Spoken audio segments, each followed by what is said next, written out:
terakhir yang kita teliti ini adalah penyakit perut di orangutan. Jadi kawan-kawan biologi diambil kotorannya, di bawah mikroskop, mereka lihat parasit apa yang ada di dalamnya, parasitnya itu. Nah tugas saya adalah, misalnya ini parasit akaris misalnya. Parasit akaris itu kayak cacing tanah tuh. Nanti ini kita training menggunakan AI. Kalau sudah dapat modelnya, handphone kita itu ditempelkan mikroskop. Jadi apapun benda yang nanti deteksi langsung dia, tidak perlu lagi satu-satu. Itu yang terbaru. Nah ini belum keluar papernya, tapi kita sudah melangkah ke penggunaan teknologi AI untuk penyakit perut. Nah yang sekarang lagi saya ajukan ke luar negeri adalah bagaimana efek dari Starlink itu di lingkungan primata. Jadi sekarang kan banyak di Starlink di atas itu kan ada electronic impact-nya. Nah, karena saya S3-nya bidang elektromagnetik. Jadi waktu ngebeam itu dia memancar. Misalnya burung itu dia bisa navigasinya bisa melenceng keluar gitu. Jadi kita mau melihat efek elektromagnetiknya di Kalimantan. Ada efeknya tidak dengan ini. Mantap. Jadi mungkin tanggal 30 nanti kita akan apply tentang teknologinya. Oke. Bapak ini sudah meneliti berbagai hal. Dan sekarang yang lagi viral ini terkait ijazah palsu. Padahal beredar di pemberitaan juga bahwa Pak Roni Teguh ini juga mengklaim menangguhkan lah istilah apa Pak? Ijazah punyanya Rismons yang diberi katanya palsu. Ini seperti apa sih Pak? Sebenarnya ceritanya itu kan kalau jadi yang namanya lulusan Jepang itu sebenarnya nggak terlalu peduli dan hal yang kayak gitu. Kita kan sibuk yang tadi yang saya jelaskan, meneliti, kemudian menulis paper, mengajar. Tapi saya waktu itu kita lihat loh kok ini keputusannya, dia mengambil sebuah keputusan kok segampang itu. Contohnya dia satu gambar, tapi kita tidak bicara tentang digital forensik ya. Kita bicara tentang ada satu gambar kok dia tidak bisa menemukan informasi gambar itu. Padahal di situ ada watermarknya. Kalau kita negatifkan gambarnya itu ada watermark. Itu gambar ijazahnya. Ijazah yang sebelumnya ya, yang si bapak. Iya. Nah itu ada watermarknya. Itu panjang. Kemudian kita bandingkan dua. Ijazah yang sama, yang tahunnya sama kelulusannya, ada watermarknya. Lalu saya cari tahun yang 90, watermarknya ada. Saya cari yang data yang tahun 83, watermarknya ada. Oke, berarti Gajah Mada dulu ijazahnya itu ada watermark panjang melintas panjang itu. Nah, terus yang kedua, beliau kan Rismond kan tidak bisa menemukan cap katanya. Cap ada yang cap di foto yang warna hitam. Saya bilang segampang itu aja dia nggak bisa gitu loh. Maksud saya tidak sombong. Kalau saya bisa mendeteksi sarang orangutan di bawahnya membedakan warna hijau dengan warna kuning dengan warna coklat, itu kan mata kita tuh kan harus bisa melihat itu. Kalau objeknya kecil, nah kan piksel bermain kan. Nah dengan algoritma sederhana kita bisa melihat tuh capnya melintas. Ada capnya melintas di atas warna hitam. Menggunakan algoritma Fatal et al. Nah algoritma ini kalau kita memoto sesuatu yang gelap, dia bisa kelihatan objeknya itu saturasinya bisa kelihatan terang. Muncul gitu. Muncul. Aplikasinya biasanya digunakan kalau kita memoto angkasa luar. Kan gelap tuh, nggak ada cahaya apa-apa. Nah kita bisa melihat objek-objek angkasa luar tuh dengan algoritma ini. Nah dua hal itu akhirnya saya ketemu dengan Joshua Sinabela yang memang ahli digital forensik. Nah memang saya lama sudah tidak ketemu beliau kan. Saya angkatan pertama MTI, dia rasanya angkatan 2 atau angkatan 3. Di Jepang juga? Enggak, di Gajah Mada. Oh yang di Gajah Madanya. Nah memang saya tahu beliau ini memang sangat ahli di bidang digital forensik dari dulu gitu. Suatu kita ketemu, kita bicara, kita netral. Kita netral bahwa kita harus menganalisis, melihat ini sebagai ilmu pengetahuan. Satu, kemudian kita mengedukasi masyarakat bagaimana melihat kalau ada informasi seperti itu. Ada gambar, kemudian dikatakan tidak ada warna merahnya di background warna hitam. Ternyata dengan metode lain yang saya coba ada, watermarknya ada. Nah, terkait dengan ijazahnya, saya tadi jelaskan. Proses pendidikan di Jepang itu kan sudah jelas. Ada paper, ada proceeding, ada poster. Poster itu semacam seperti ini. Poster nanti kita dipresentasikan, nanti didatangi banyak orang tanya-tanya dan sebagainya. Itu bagian dari proses proceeding. Proceeding berapa minimal paper yang akan dihasilkan. Nah, saya dulu ada 5 paper proceeding, ada 1 paper utama. Ini adalah proses riset yang panjang sampai papernya ini. Baru kemudian masuk ke disertasi. Nah, disertasi inilah baru dapat ijazah dan transkrip. Nah, transkrip ini bicara tentang kita ambil kuliah. Ada kuliah apa saja. Nah, makanya di transkripnya beliau itu saya tapi ada Pak. Transkripnya kan ditampilkan sama dia. Ada perkuliahannya. Kalau subjeknya sih ada. Subjeknya ada, tapi standar transkrip orang yang kami lulusan Jepang itu namanya academic transcript, bukan sertifikat tulisannya. Oh, punya beliau sertifikat. Sertifikat. Nah, di situ kan harus ada nomor mahasiswa, ada kode mata kuliah, kemudian ada subjeknya. Subjek itu mata kuliahnya. Lalu tahun diambil, tahun pertama, tahun kedua. Nah, biasanya S3 itu tahun pertama dan tahun kedua tuh harus sudah selesai. Di tahun ketiga tuh full untuk disertasi dengan paper. Walaupun kombinasi di tahun pertama dan tahun kedua tuh ada proceeding dan sebagainya. Nah, ini proses harusnya kan harus dilalui. Nah, yang kita temukan kemarin adalah banyak hal. Ijazahnya beda banget dengan lulusannya Yamaguchi. Mohon maaf saja, saya tidak menuduh. Tapi kalau kita bandingkan aja, sudah beda. Satu capnya sudah ketinggalan satu, ya. Terus sama-sama berbahasa Jepang.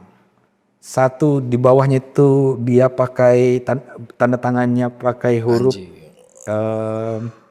kanji. Sebelahnya dia tanda tangan biasa. Itu 2 hal yang berbeda. Saya lihat ijazah saya di rumah pakai kanji. Yang versi bahasa Inggrisnya yang tanda tangan biasa. Nomor mahasiswa punya dia cuma nomor saja. Seharusnya ada kode nomor kode jurusan dengan nomor kode nomor ijazahnya. Nah, lalu ini yang menarik. Makanya saya bilang waktu di podcast itu, kalau menipu sih ya tipu yang bahasa Inggrisnya aja. Kalau Jepangnya jangan. Karena gini, mereka itu kalau mencetak huruf, mereka ukur pakai mistar. Besarannya hurufnya tuh, ada standarnya. Jadi ada standar rata kiri, rata kanannya, besar hurufnya juga ada. Nah, punya yang dia ini, nggak tahu rata kiri, rata kanannya nggak teratur gitu loh. Punya yang asli Yamaguchi itu lurus. Punya kami yang Jepang yang Hokkaido lurus, persis sama. Rapi. Nah, yang fatal adalah tahun kelulusannya. Nah, bagaimana bisa tahun 2000 S2 2006 beda bulan, S3 2006 beda bulan. Yang fatalnya adalah harusnya kalau dia masuk S2, dia punya kode mahasiswanya sendiri, ya kan? Kalau dia masuk S3, dia punya kode mahasiswanya sendiri. Tidak mungkin satu bebarengan. Dari mana ceritanya? Kelupaan di situ. Iya. Jadi dia tidak menguasai tulisan Jepang pun tidak menguasai. Walaupun saya juga tidak sepenuhnya menguasai ya. Artinya kalaupun saya belanja, kalaupun berketemu dengan kawan-kawan Jepang saya ya masih bisa lah berkomunikasi Paham lah. itu. Apalagi kalau di pelosok, waktu kita mau panen apel, panen buah atau kentang di sana kan mereka nggak pakai bahasa Inggris, pakai bahasa Jepang. Tapi kalau memang nggak tahu ya terpaksa kita harus pakai bahasa Inggris atau paling terakhir itu kita gunakan bahasa Tarsan sudah. Bahasa Tarsan artinya kode, ada kode-kode tertentu dan paham gitu. Pakai bahasa Tarsan. Nah, yang terkait yang terakhir, yang kejanggalan ini bisa dipastikan bahwa kita kirim email ke Yamaguchi. Sampai Iya. ke sana Pak ya? Iya, kita tidak menanyakan, kita tidak menuduh ataupun apa, kita hanya menanyakan apakah ada mengeluarkan ijazah ini, apakah ada tulisan disertasi dan tesisnya di sini. Dua-duanya dikonfirmasi tidak ada. Yang dari akademis mengatakan bahwa kami tidak pernah mengeluarkan ijazah ini. Dua itu. Jadi bisa dipastikan beliau ini habis beasiswanya tapi tidak lulus. Oh berarti beliau ini memang betul kuliah di sana. Memang kuliah di sana, akan tetapi kan ceritanya kan menganggap bahwa tidak keren kalau hanya S2 UGM. Jangan gitu dong. Saya juga S2 UGM tapi kan bisa selesai gitu loh. Rendah di apa artinya merendahkan diri lah gitu. Kalau memang S2 dan S3 selesai, ijazahnya ada, kemudian itu bisa dikonfirmasi di Yamaguchi. Nah, Mbak Anissa bisa cek nama saya di Hokkaido. Tanpa harus email aja di akademiknya. Apakah kenal dengan Roni Teguh misalnya gitu? Mereka akan jawab, oh ini alumni kau nih. Paling gampang adalah mengecek tulisannya. Tulisannya itu di Jepang itu database-nya kan lengkap. Karena di tahun 2000 ada keputusan atau ada peraturan setiap mahasiswa doktoral harus mempublikasikan disertasinya. Nah, pertanyaan terakhir ada sanggahan katanya. Disertasi saya terkait dengan intelijen negara. Peraturannya ada di Yamaguchi adalah tidak ditampilkan disertasinya, cukup abstraknya. Nah, abstrak artinya orang tidak membaca keseluruhan datanya itu.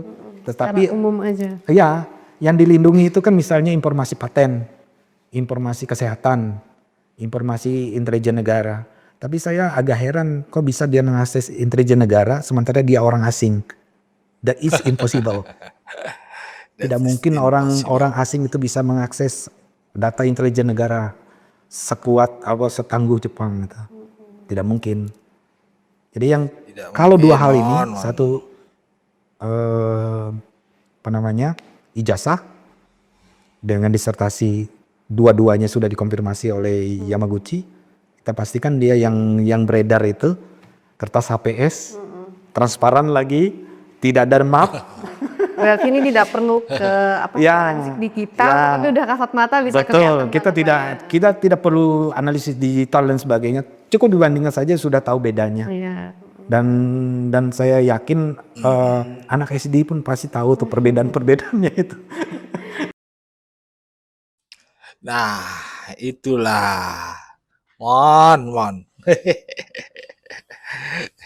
Anak SD juga tahu ngelihat perbedaannya. Kata si bapak.